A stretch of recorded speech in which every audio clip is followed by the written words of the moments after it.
Henry wasn't just Chloe's boyfriend, he was the family's golden boy.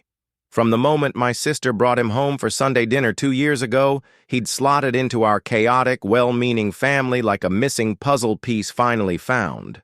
Dad, a retired history teacher prone to obscure but to tangents, found in Henry an eager and genuinely interested listener.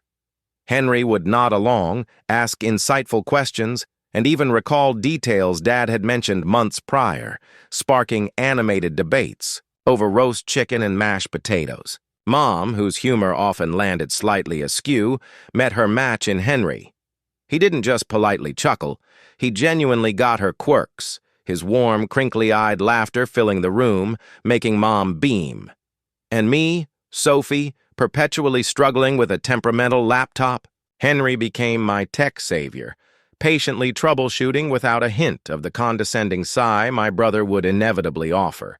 To Chloe, he was pure magic. 2 years in, and she still gazed at him with the starry-eyed wonder usually reserved for actors on a cinema screen. Her plans for their future were meticulously detailed, bordering on military strategy.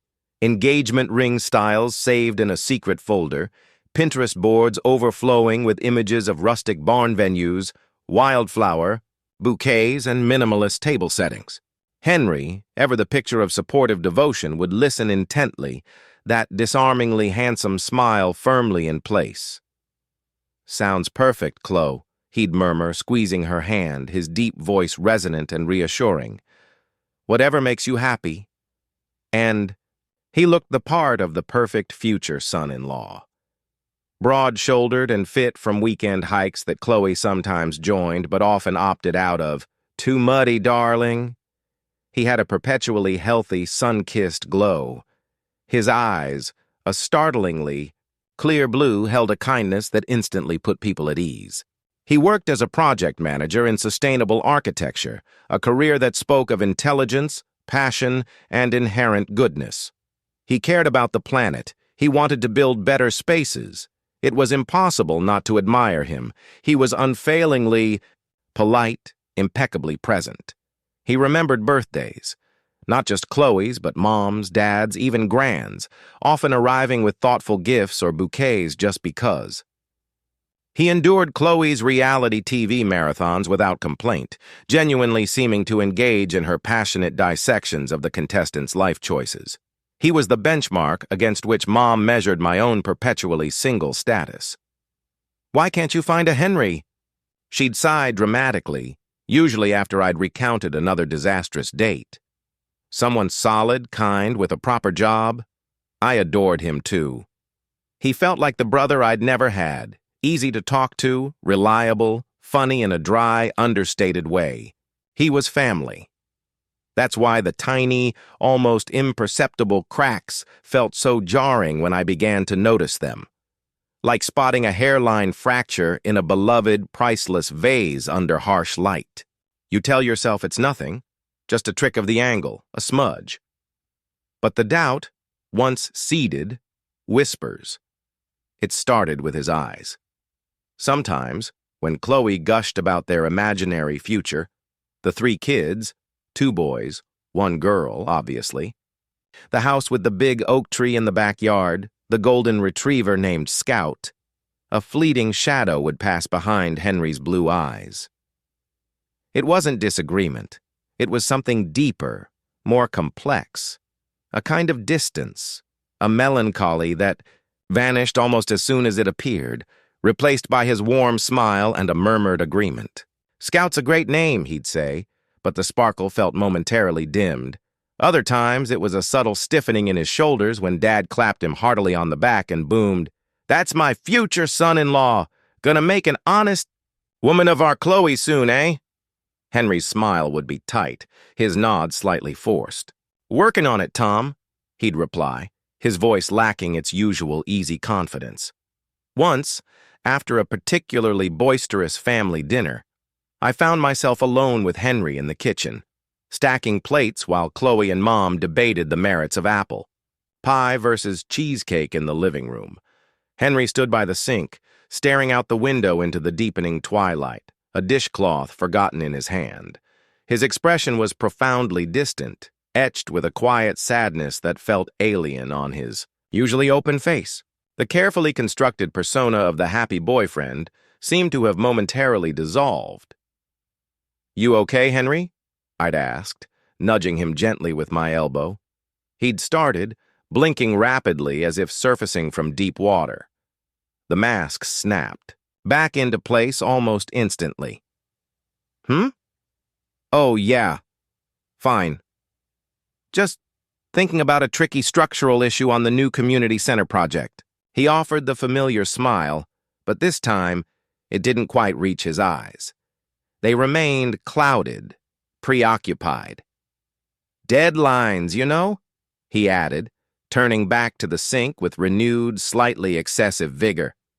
I'd dismissed it then. Work, stress, pre-wedding jitters, even though Chloe was doing most of the planning. Everyone had moments where the weight of expectation pressed down, right? But the image stayed with me. Henry at the window, looking profoundly alone in the fading light, a world away from the warmth and noise of the family he seemed so perfectly integrated into. The perfect boyfriend facade, I began to realize, might be just that, a facade. Beautiful, convincing, but perhaps fragile beneath the surface. The whispers of doubt grew a little louder, a little harder to ignore. The tiny cracks I'd noticed in Henry's perfect facade became harder to dismiss after Liam joined his firm. Henry mentioned him casually one Sunday over Dad's famous lasagna. "New grad started this week, Liam Gallagher. Bright kid, sharp as a tack, especially on urban green space integration. Bit quiet, though. Keeps to himself." Liam's name initially surfaced sparingly in Henry's work anecdotes. Then gradually, he began to appear more frequently. Henry invited him over for pizza and beers one evening when Chloe was away visiting a college friend. "Poor guy's new in town, doesn't know anyone," Henry explained when he mentioned it to me. "Figured he shouldn't spend Friday night staring at his apartment walls." I happened to be dropping by Dad's shed that evening to borrow a specific wrench. As I walked back towards my car, I glanced through the large kitchen window of our family home where Henry was hosting. They weren't just eating pizza, they were talking, leaning across the cluttered kitchen table towards each other, Henry gesturing animatedly with a slice, Liam listening with rapt attention, a small, captivated smile playing on his lips. It was the kind of effortless, intense rapport Henry had with us, but different, lighter, unburdened by expectation. There was an energy in Henry's posture, a vibrancy in his expression I hadn't seen in months, maybe ever. He wasn't performing, he was just being. A week later, Henry brought Liam to Chloe's birthday barbecue. Liam matched Henry's description. Quiet, observant, with a mop of unruly dark hair that fell into thoughtful green eyes. He moved with a quiet grace, sticking close to Henry initially like a nervous satellite. Henry, however, seemed subtly more alive than usual. He guided Liam around, introducing him with genuine warmth. When conversation turned to work, Henry eagerly explained Liam's master's thesis on innovative rainwater harvesting systems for high-density urban areas. He spoke with a passion and enthusiasm I hadn't witnessed since his early heady dates with Chloe. Chloe, radiant in her birthday crown, beamed beside him, squeezing his arm possessively. "Isn't Henry brilliant?" she cooed to the group, utterly oblivious to the specific source of his animation. "He knows everything about making cities greener." Later, tasked with fetching more drinks from the cooler, I saw them momentarily alone, by the back garden fence, away from the laughter and chatter. Henry said something low, his voice carrying a warmth reserved for private jokes. Liam laughed, a sudden, genuine, surprisingly warm sound that transformed his serious face. He nudged Henry's shoulder playfully. Henry's responding smile wasn't the practiced, charming one he bestowed upon the world, or even the tender one he gave Chloe. It was wide, unguarded, crinkling the corners of his eyes deeply, lighting up his whole face with uncomplicated joy. A jolt went through me, cold and electric. It wasn't jealousy, it was recognition. That smile. It belonged to a Henry I hadn't met yet. A Henry unshackled. After the barbecue, the glimpses became more frequent, the undercurrents harder to ignore. Henry texting, a small, private, almost secretive smile playing on his lips as he tapped out a message, quickly pocketing his phone when anyone approached. Him mentioning Liam's name just a fraction too often in conversation. Liam found this great article. Liam had an interesting take on. Liam thinks we should, always casually, but the frequency was telling. A new restlessness seemed to hum beneath his usually calm surface. He started working late more consistently, citing the demanding new project he and Liam were spearheading, a revitalization plan for the old riverfront district. Chloe complained playfully to me over coffee, scrolling through wedding dress inspirations on her tablet. He's become such a workaholic lately. This riverfront project is consuming him. Honestly, I feel like an architecture widow already. She sighed, but it was a sigh laced with pride. It's sweet, really. His dedication is incredible. He just gets so absorbed. I watched Henry across the room later that evening. He was ostensibly reading a design magazine on the sofa while Chloe chattered about floral arrangements. But his gaze was distant, fixed on some internal horizon only he could see. The magazine pages remained unturned for long minutes. The mask, the facade of the perfectly contented boyfriend and future husband, was slipping more frequently, revealing glimpses of a complex, churning turmoil beneath the polite surface. The image of that unguarded smile by the fence haunted me. The perfect life Henry had built with Chloe felt increasingly like a beautifully constructed cage, meticulously designed but ultimately confining. And I had a terrible, growing certainty about who held the key he was desperately, silently reaching for. The whispers weren't whispers anymore. They were a low, insistent hum in the back of my mind. The tension around Henry became a palpable thing, a thickening in the air whenever he entered a room. He moved through the familiar routines, work, dinners with Chloe, obligatory family Sundays, with the careful, deliberate precision of someone navigating a minefield. His smiles for Chloe remained tender, but often looked strained, like they cost him effort. Shadows bruised the skin beneath his startlingly blue eyes, hinting at sleepless nights. He seemed thinner, the vibrant energy I'd glimpsed during his interactions with Liam visibly draining away the moment he stepped back into the life he shared with Chloe, replaced by a quiet, pervasive exhaustion. The effortless charm felt forced. The attentive listening occasionally edged with distraction. One rainy Tuesday afternoon, seeking refuge from a sudden downpour, I ducked into Whispering Pages, a cozy, labyrinthine, independent bookstore downtown, famous for its towering shelves and hidden reading nooks. Shaking water from my coat, I wandered aimlessly through the fiction section, the scent of old paper and damp wool comforting. Turning a corner into a dimly lit alcove near the poetry section, I froze. There they were, Henry and Liam. They weren't in the architecture or urban planning sections.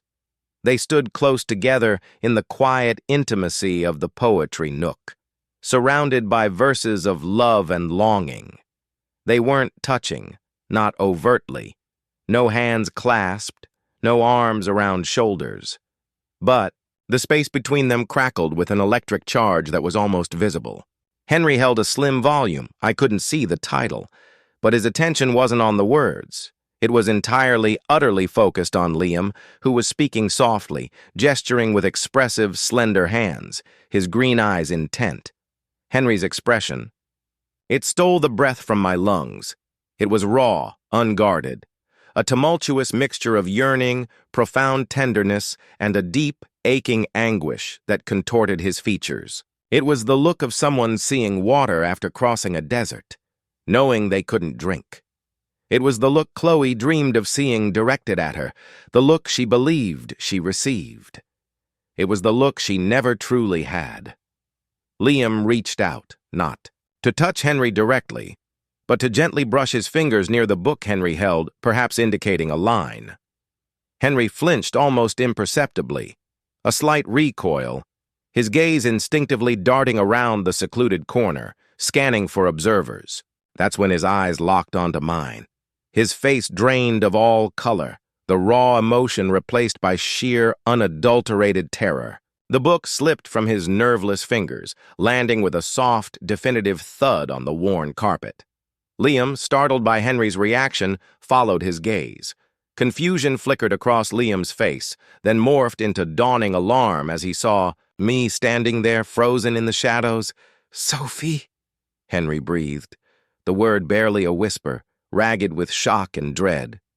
The world tilted violently. The carefully constructed image of Henry, Chloe's perfect, loving, devoted Henry, shattered into a million irreparable shards.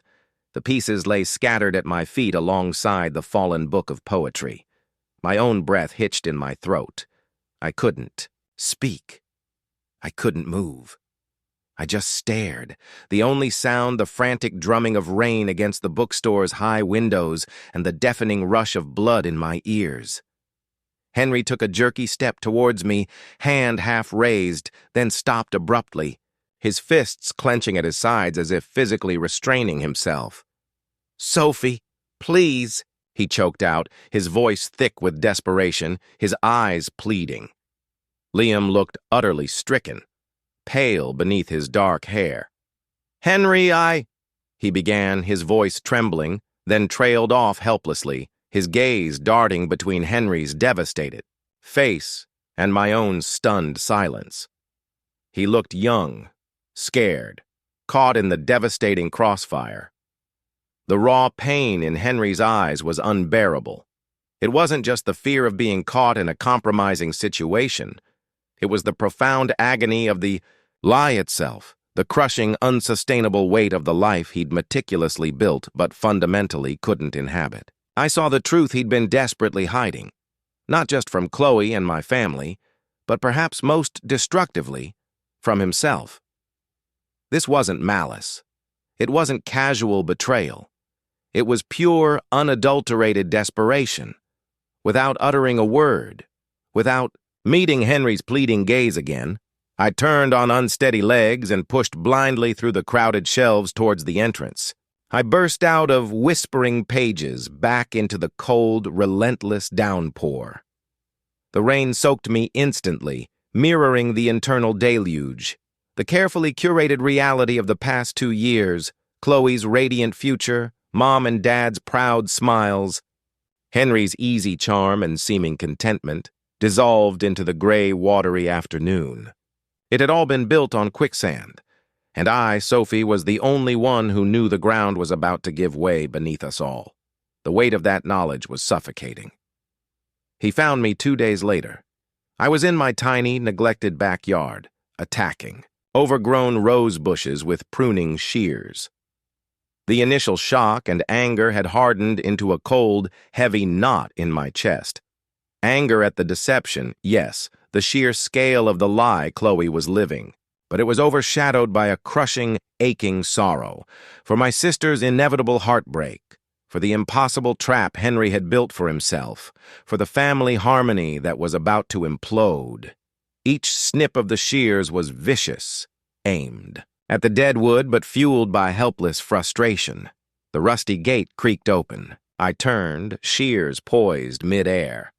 Henry stood there, leaning against the frame as if he lacked the strength to stand unaided. He looked ravaged. Dark circles ringed his red-rimmed eyes, deeper than I'd ever seen.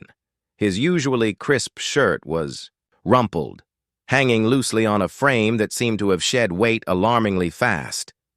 The golden boy was gone, replaced by a man hollowed out by guilt and fear. He looked utterly, devastatingly broken. "Can we talk?" His voice was a raw scrape, barely audible over the distant city hum. He didn't wait for an invitation. Stepping fully into the small yard, his movements heavy, I lowered the shears but didn't offer a seat. We stood amidst the thorny rose canes and the scent of damp earth and crushed leaves. The silence stretched, thick and suffocating, laden with the unsaid truths hanging between us like storm clouds. "I'm sorry," he finally rasped, the words tearing from him. He couldn't meet my eyes, staring fixedly at the patchy grass beneath his feet. "God, Sophie, I'm so sorry you saw that. So sorry you were put in that position." Sorry I saw. My voice came out tighter than I intended, sharp with the edge of my suppressed fury. Or sorry it's happening? Sorry that Liam exists? Sorry. "You're lying to my sister every single day?" He flinched as if physically struck. "Both," he choked out. "Everything. All of it." He dragged a trembling hand through his already disheveled hair, a gesture of pure, unadulterated agony. "I never meant. I love Chloe. I do." He forced himself to look up, his blue eyes swimming with unshed tears, pleading for belief. "She's amazing. Your family. You've all been so good to me." His voice cracked on the last word. He swallowed hard, his Adam's apple bobbing convulsively. "But it's not the whole truth. It's not." He took a shuddering breath, steeling himself. "I've been lying. To her. To you. To your parents. To myself. For years. Maybe my whole life." The confirmation landed with a sickening thud in the pit of my stomach. Knowing it was one thing, hearing him admit it was another level of awful reality. "Liam?" I prompted, my voice barely a whisper. "Now." Henry closed his eyes, a single tear escaping and tracing a path down his stubbled cheek. He didn't wipe it away. It's not just Liam. Liam, he made me feel seen, real." He opened his eyes, the raw pain in them almost unbearable. "It's me, who I am." Another shuddering breath, then the words forced out, like shrapnel. "I'm gay, Sophie." There it was, the simple, terrifying, liberating, devastating truth he'd buried beneath layers of expectation, fear, and the persona of the perfect boyfriend. Hearing it aloud, from him, in my shabby backyard, felt like the final, irrevocable shattering of the world as we knew it. The vase wasn't just cracked, it was obliterated. "How long?" I asked, the question hanging heavy in the damp air. "Always," he whispered, his voice thick with the tears he was finally letting fall, since I knew what the feeling was. But I thought I could make it work. Be what everyone expected, what I thought I was supposed to be, what society, my parents, everyone said was right. Chloe is so good, so loving, so beautiful. I thought that would be enough, that loving her could be enough, that I could be enough that way. He looked at me, his eyes begging for understanding, for absolution he knew I couldn't give. "But I'm drowning, Sophie. Every single day feels like wearing a suit made of lead. Smiling feels like tearing muscles. Planning a future. That future, it feels like a life sentence. Being with Liam..." He paused, a flicker of that unguarded bookstore look crossing his face, quickly replaced by anguish. It wasn't planned. It just happened. And it felt real. Like breathing properly for the first time, like finally recognizing myself in the mirror. The raw honesty was devastating. It stripped away any easy judgment. This wasn't a villain. This was a man trapped, suffocating. But the collateral damage. "Chloe," I managed, the name catching in my throat. "She loves you, completely, trusts you. She's planning her life with you. Picking out china patterns for God's sake." He crumpled then, leaning heavily against the rickety garden fence as if his legs might give way. "I know," he whispered, the sound full of despair. "And I've destroyed it. I've destroyed her. I've taken her love and her trust, and I'm a coward and a liar. I hate myself for what I've done to her." He looked at me, utterly lost, a child waiting for direction in a nightmare. "What do I do, Sophie? Please, tell me what to do." The weight of his question pressed down on me, immense and terrifying. This wasn't my secret to tell, yet the fallout would engulf us all, scorching, everything in its path. My heart ached for Chloe, a sharp, physical pain. "You have to tell her, Henry," I said, my voice surprisingly steady despite the turmoil inside. "You have to tell her now, before she finds out another way, before she orders the invitations.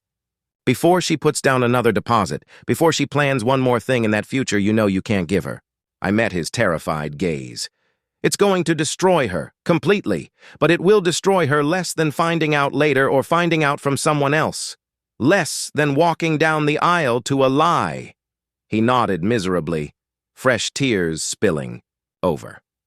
"I know, I don't know how to look her in the eye. How to say those words."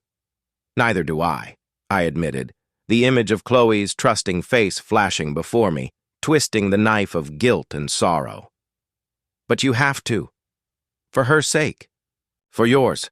For any chance any of us have to heal from this." I took a step closer, my voice firm. "This, pretending, it ends now, Henry. Tonight. Tomorrow. But it ends." The facade was gone, swept away by the storm of truth. Only the painful, jagged reality remained, waiting to be faced. The path forward was horribly clear, paved with heartbreak. He told her, that weekend. He asked her to come to their apartment, the one filled with shared dreams, Chloe's carefully chosen art, the sofa they'd picked out together. He called me afterwards, late on Sunday night. His voice on the phone was a shattered whisper, devoid of any substance, like ashes. "It's done."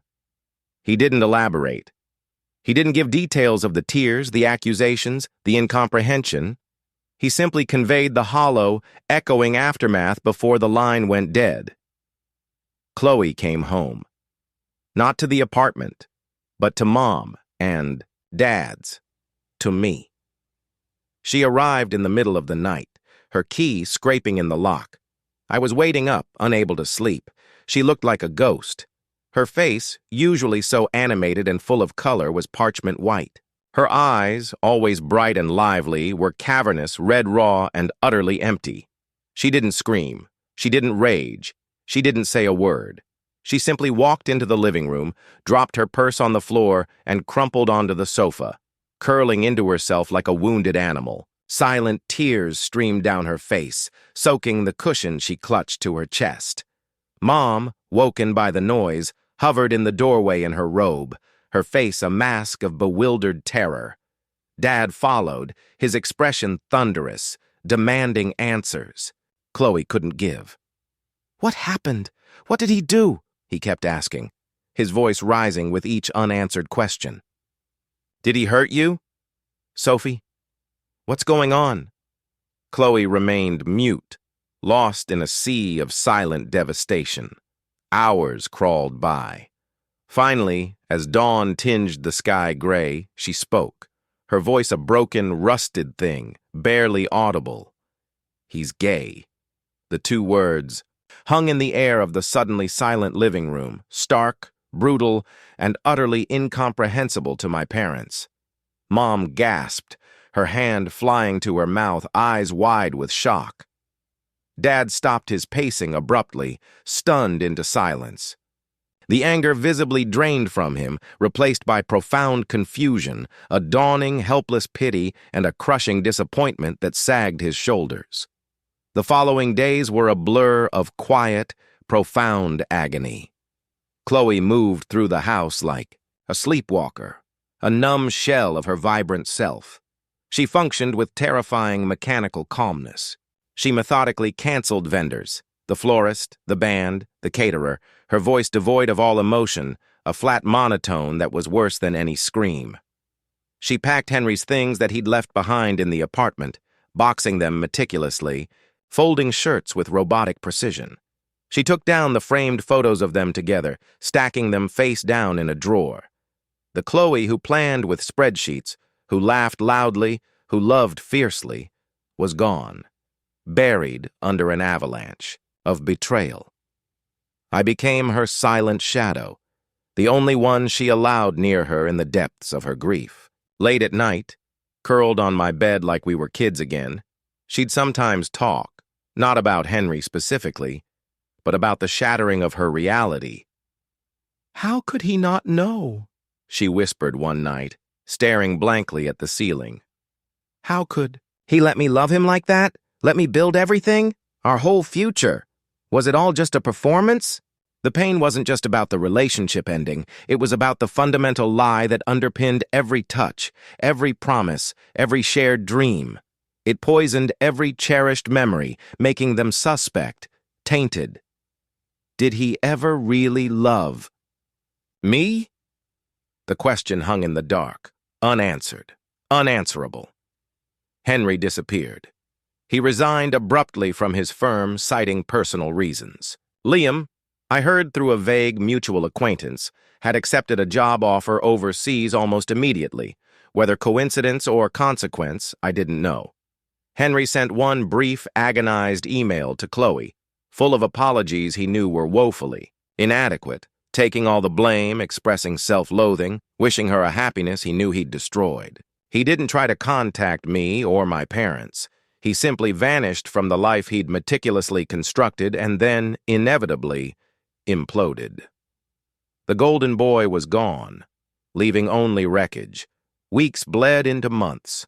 Slowly, agonizingly, Chloe began to resurface. The terrifying numbness gradually gave way to anger, a fierce, cleansing rage directed at the lie, at the wasted years, at the humiliation. That anger, in turn, eventually subsided into a profound, aching sadness that settled deep in her bones. She started therapy, tentatively at first, then with growing commitment. She threw herself into her own career in event planning with a fierce, almost desperate determination, seeking control where her personal life had spiraled. She never bad-mouthed Henry publicly. Her grief was too deep, too complex for that. She simply mourned. She mourned the man she thought he was. She mourned the future she'd believed in with every fiber of her being. She mourned the utter collapse of her trust. One overcast Saturday afternoon, months after the implosion, I was helping her sort through old photos stored at our parents' house, a task she'd insisted on tackling, a step towards reclaiming her narrative. We sat on the floor of her old bedroom, surrounded by shoeboxes. She paused, holding a glossy print. It was Henry, caught mid-laugh, his arm draped easily around her shoulders at a family picnic the summer before. Chloe looked radiant, leaning into him, utterly secure. Henry's smile looked genuine, warm. Chloe's finger traced the edge of the photo, her touch gentle. "He looked so happy here," she murmured, not with bitterness, but with a profound, bewildered sorrow. "Didn't he?" I looked at the picture, then at my sister's face, still shadowed but clearer, stronger than it had been in the depths of winter. "He was trying to be," I said softly, choosing my words carefully. "I think, in that moment with all of us, he probably felt happy in a way. He loved us. He just couldn't be the person everyone, including himself, thought he was supposed to be in that picture. Not forever." She was silent for a long moment, studying the image. Then she placed it gently, deliberately, into the box marked Donate. "I know," she sighed, the sound heavy but no longer broken. "It doesn't fix it, doesn't erase the hurt or the lie. But I know." It wasn't forgiveness. Not yet. It was the first fragile, hard-won step towards understanding that the lie hadn't been about her lack, her inadequacy. It had been about his impossible struggle, his internal prison. The perfect, priceless vase was irrevocably shattered. Now, piece by painful piece, with therapy and time and sheer stubborn will, Chloe was slowly, carefully, learning to build something new from the fragments, something real, something authentically hers. And somewhere, out in the world, I hoped against hope that Henry, freed from his golden cage, was finally trying to do the same.